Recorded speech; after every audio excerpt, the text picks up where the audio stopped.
Hari Hari Om, Hari Hari Om, Hari Hari Om, Om Om Om, Hari Hari Om,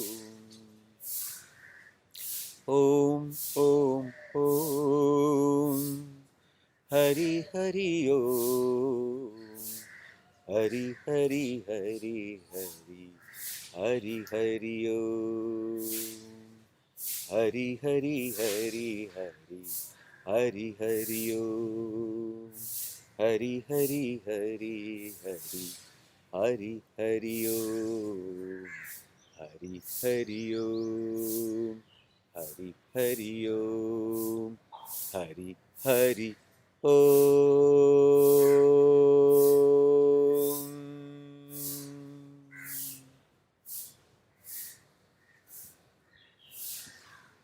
Good morning, because I'm doing this session in the morning, and we welcome you all for this a very different session. And the topic, you all know, live in joy and not for joy. In this topic, slowly, we are covering some subtopics to make our understanding very clear that how can we live in joy and not for joy. So, today's topic, deconditioning your mind, is the key to live in joy. Deconditioning our mind is a key to live in joy. Let me first start with this explanation of what do we understand by conditioning. I'm giving one example. See, a prism is crystal clear and absolutely transparent. If you keep that prism, which is crystal clear and transparent, on the plane surface, now take a red flower, rose, and put behind this crystal clear prism. What happens? When you look at the prism from the front, it appears that the prism is red. Now think, is a prism red? No, because of the conditioning of the red flower, it is appearing as if it is red. So, this what I call it as conditioning. See, our mind is actually a very joyful, a very serene, a very calm, and actually a very pure thing. But because of the conditioning, it takes the color as the prism has taken a color. Now just giving an example. This mind as this prism, when we start living with different people, we start facing different situations, and we start getting different information, our mind is slowly getting conditioned by all these interaction with the world. Now, a set of people, if are not a very good thinker, whose thinking is not very well developed, and you are listening to them right from your childhood, so what happens? Your mind gets conditioned by it. Another example, is sometime, I think I was conditioned, I don't know about you all, but most of the people were conditioned, and some of the people are still conditioned with this, what I'm telling now. See, when people go for some work, they just come out of their house, and if a cat comes and crosses their way, my God, what happens? Now, this person who is conditioned, who has already had an information that if a cat comes in front of you when you are going for some work, then it is not auspicious. Now, think about it. This is called as conditioning. A cat is an animal, and this animal is not different than any other animal at all, because the cat does not have any emotion or anything to do with your mind, and it has no actual intention to give any inauspiciousness to anyone in the world. It is just a conditioning of the mind. Now, just imagine. Once I was going somewhere and there was someone with me, and again a cat crossed our way. So this person said, just wait, just wait. I said, what? Now let someone come and cross.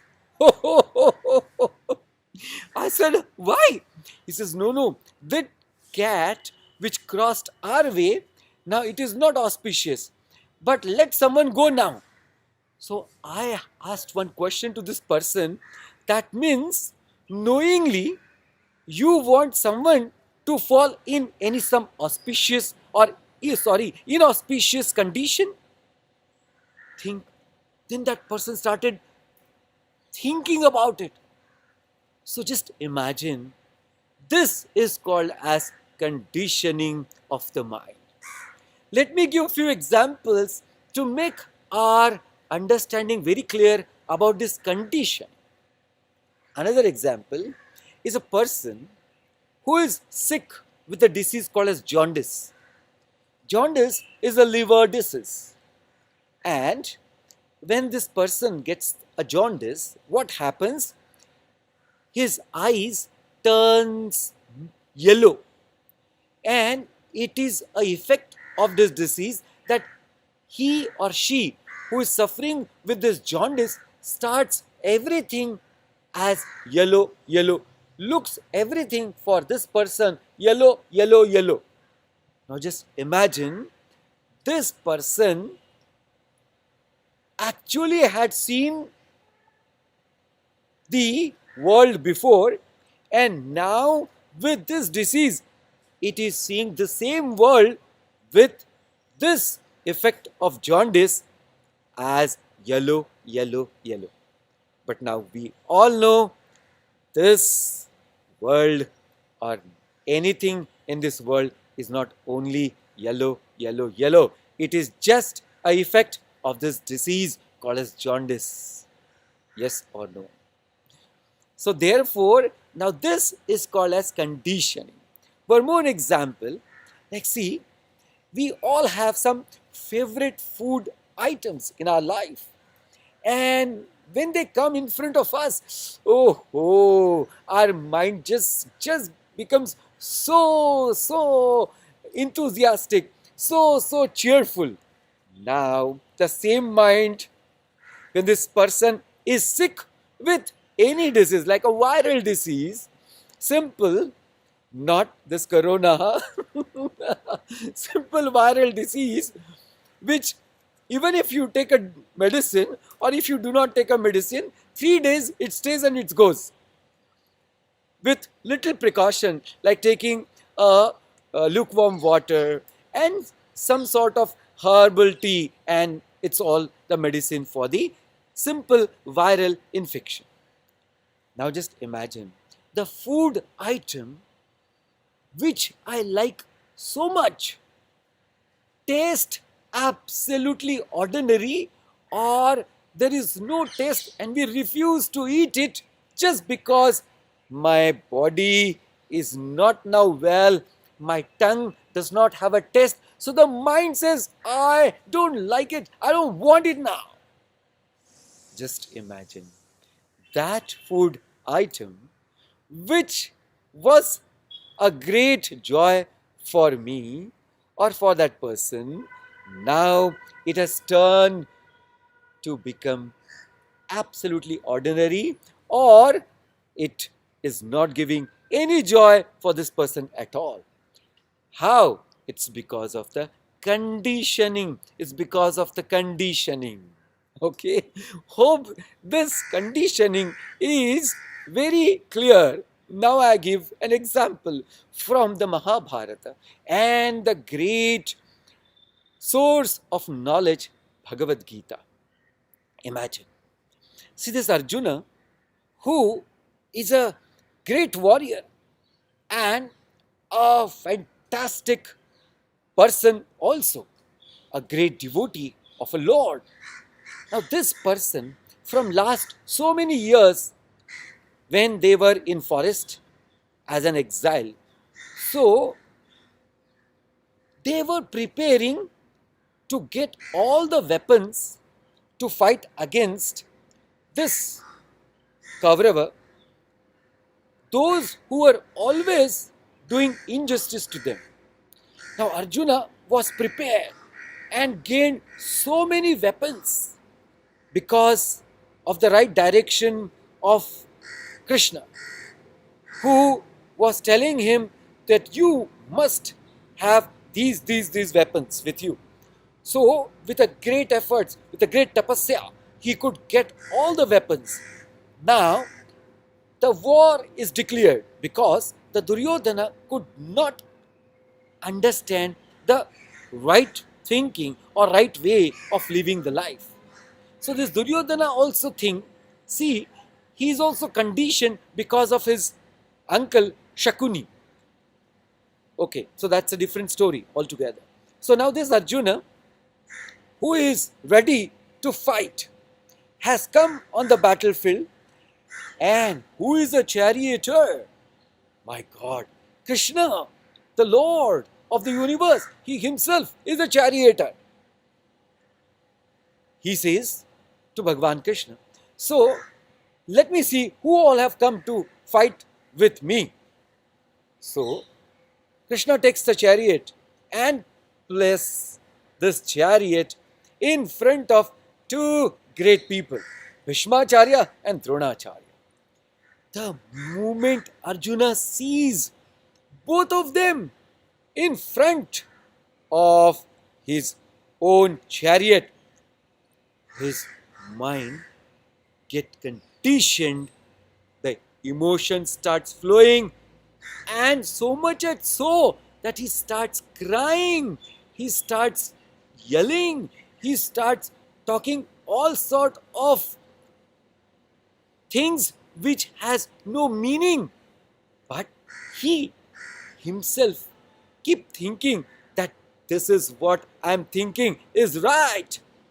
Now just imagine this mind which was ready, which was prepared, which was very much focused.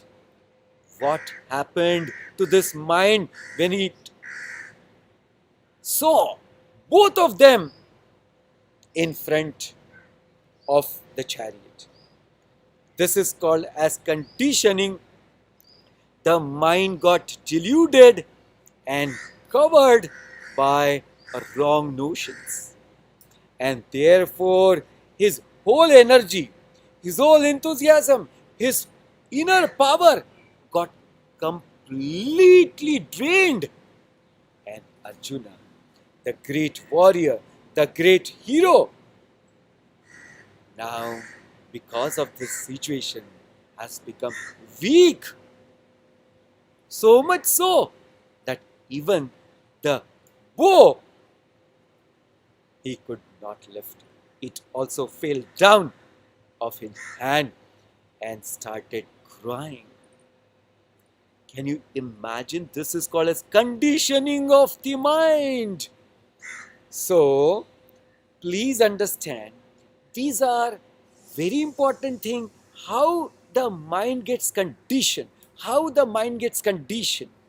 Now, few more things that let our understanding about this conditioning be very clear, and we start appreciating that yes, it is because of the conditioning this effect is there, which is called as the disturbance of the mind, the negativity of the mind, the disharmony of the mind. This is only because of the condition. Now, a simple example. If I ask you a question, if you are a right handed person who is handling everything by right hand, then your right hand is powerful than your left hand. So question is simple. Why is it powerful than your left hand? Answer is so simple. Because most of the time for the action I used my right hand. And therefore, because of the use, it has become strong, and my left hand has not become that strong as my right hand. Yes or no? Think. It is a fact. So this is called as when I use something, then it gains a right power. But if I do not use it correctly, it remains weak. Now ask question. Can this weak hand we can turn to be a strong hand or not? Yes, it is possible. I'll tell you my own example. Because I had a fall, I broke my wrist, and there was a plaster put up for 1.5 months. Now, when you have to sign, when you have to write something, you can't use your right hand, and I'm a right-handed person. So, with my willpower, I started in after 2-3 days of my fracture, writing with left hand. Slowly, slowly, slowly, in 8 days, believe me, I could sign all what is required by my left hand, and I could write quite fantastically, not as good as right hand, but to the great extent with the left hand. Why is it so? Because I just focused my mind and gave a right direction to use this right hand, left hand now instead of right hand. And it really worked. Just imagine. So we have this power to decondition our mind and then use it as unconditional. Simple, this few examples also can make us understand that what this conditioning can really give, can do to all of us. I am just gushing with the thoughts about this conditioning. So let me give one or two more examples and then we come to the solution. See, sunrise. We say, oh my God, sun is rising and now it's so beautiful. The whole sky is turning fantastically colorful. And slowly, slowly, slowly, in the evening, we say, now there is a sunset. So, my dear friends, ask a question. Is a sun rising or is a sun setting actually? The answer is no. Sun is not rising, sun is not setting, just because the earth is moving, and that's why this is the effect. This is the effect. Therefore, please register that because of the disturbance of the mind, because of the conditioning of the mind, this, whatever we feel as a sorrowful condition called as depression state of the mind is all conditioning, is all condition. Now, I just give you a few examples which are fantastic. You know, years back, I was working in Mumbai College, and we had a very big sort of Indo-US program, and that time I was working as an assistant scientist. So one campus we had close to the inside the city, like it was in Parel area, and one campus was in Goregaon, that's in Are Colony, the beautiful place surrounded by a good, nice forest. There we had a big stable where the cows and buffaloes could be kept. Now, what happened? When I went there, every day we used to go there. One day I was in our college jeep, and in front there was a huge truck, big, and it was all half full with the crushed stone which they use it for concreting, and 2 3 laborers were absolutely sleeping in hot sun on that so-called as bed of crushed stone, and were no worries about the things because they were into the deep sleep.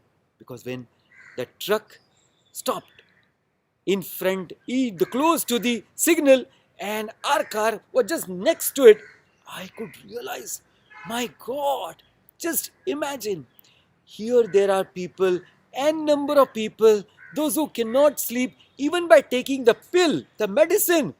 And here are people, those on the hot sun, on the bed of crushed stone, all comfortably, they are taking nice sleep or nap.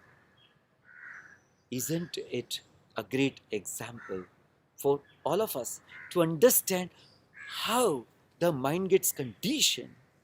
And then when it gets conditioned, it doesn't allow us to be joyful. Think, think how these people could with a very ease could sleep on that bed of crushed stone, just because there is no conditioning. They are used to it and their mind is fine with it.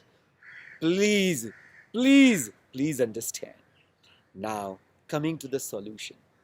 See, as I keep telling, the solution is not like something called as gross.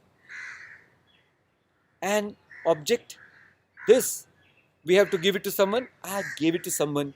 This is very easy.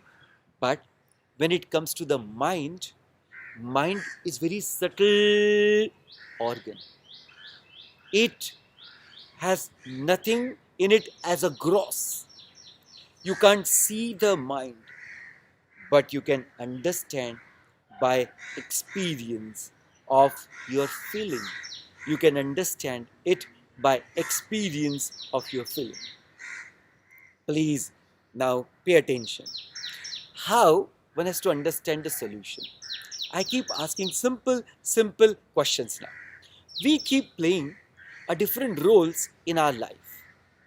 Like, we take an example. A person is a brother, a person is husband, a person is a son, a person can be an officer, a person can be a doctor, a same person can be a prime minister.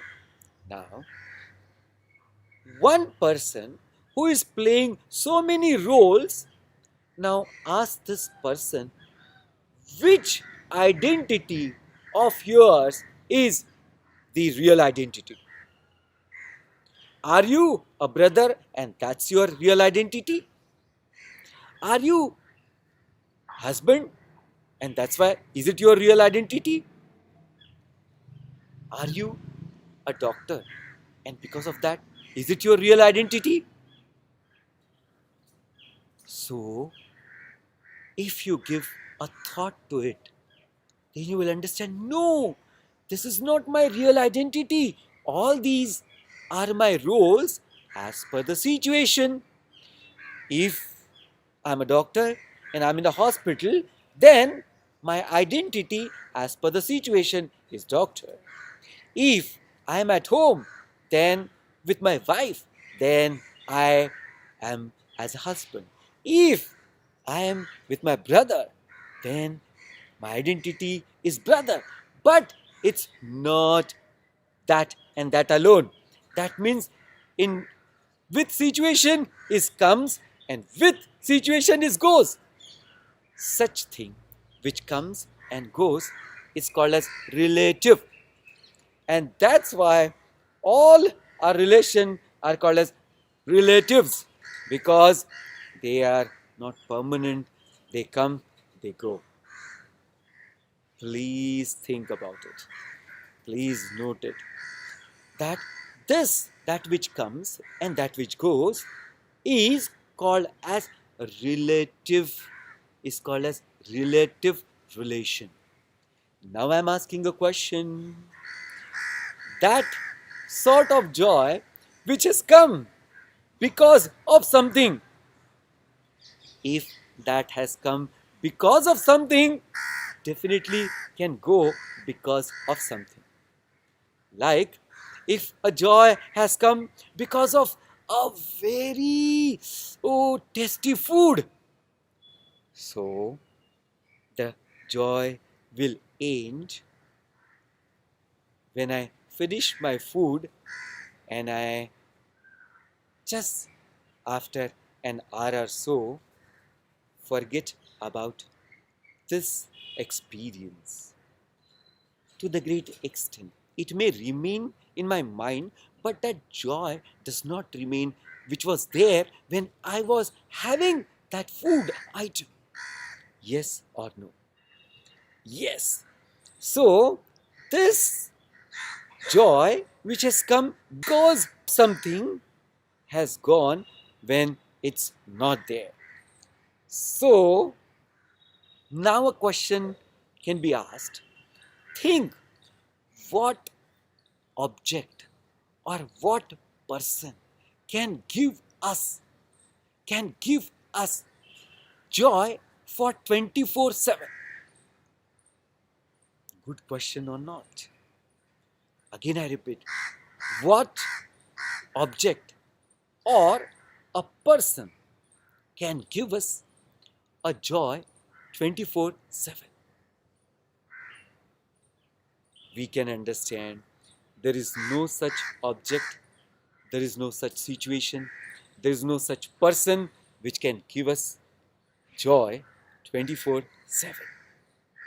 That means that joy which comes and goes because of object or person is relative joy.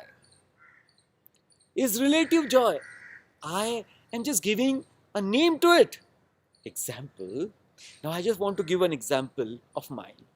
See, when I was working in college, that time my name was something. Then I thought, let me study the Vedanta, Bhagavad Gita, Upanishad. So I went to Sandipani Sadhanalaya of Chinmay Mission, Mumbai, and studied the Vedanta completely for 2 years.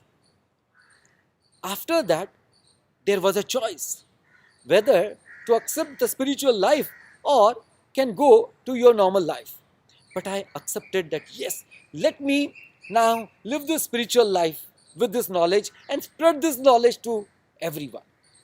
So then the Diksha happened. The first Diksha, Brahmacharya Diksha. So the name what was there of this body was changed to something else. So then after that, I started having, means I had that name. So everyone started calling me with that name. And that name was Prahlada Chaitanya. So for years, the same name remained. Then the next Sannyas Diksha happened. Again the name of the body changed and it came as a Swami Prakarsha Nanda. Now I ask the question, which name is actually a real name? That name which was there for years together with this body till age around 30 plus. Then another name which was there with this body for some years. And now this name which I gained because of my sannyasa diksha, this name is now continuing. So out of the three names, the name which we can understand a reality is that which is in present. That which is a present, and that's the reality. So understand, the present is a reality. Do not label it as good or bad. Present is the reality. Do not label it as good or bad. Whatever it is, face it. So, Krishna Bhagwan told Arjuna, this situation is just apt for you. You do not have to label this situation as good or bad, difficult or easy. But, Arjuna, you have to just face this situation because this is your duty. In the same way, in our life, everything comes to all of us because of n number of factors, and whatever comes to all of us is a present fact, is a reality. So he who with cheerful mind and right understanding, with positive attitude, faces the situation, acts in joy and not for joy, because this person knows that everything in this world, object and the beings, are relative and they can only give a relative joy. So, the real source of joy is within, within, and within. So, he who understands that the joy which comes because of object goes away, even the sorrow which comes because of someone also can go, because we have all experienced a person who has given us joy also has given us sorrow sometimes. So now, this person, what will you label? Joyful or sorrowful? Nothing. Because of that person conditioning of the mind, that person acted in that way. So let us not label it. So the solution is, he who or she who does not label the experiences and takes the experiences of every moment in life with the right understanding, with positivity, and with cheerful mind, with this knowledge which deconditions our mind, can live in joy, can act in joy. So therefore, my dear friends, let us understand that the joy which we want is a permanent and not relative one. So let us decondition our mind by right knowledge and let our mind be serene, calm, positive, which is actually its own nature. Its own nature. So he who can unfold one's own true nature of the mind can live in real joy, can live in real joy. Thank you. Thank you very much for being with us. Hope you have registered the right points, and my prayer to the Almighty that it definitely can help you. Hari Om.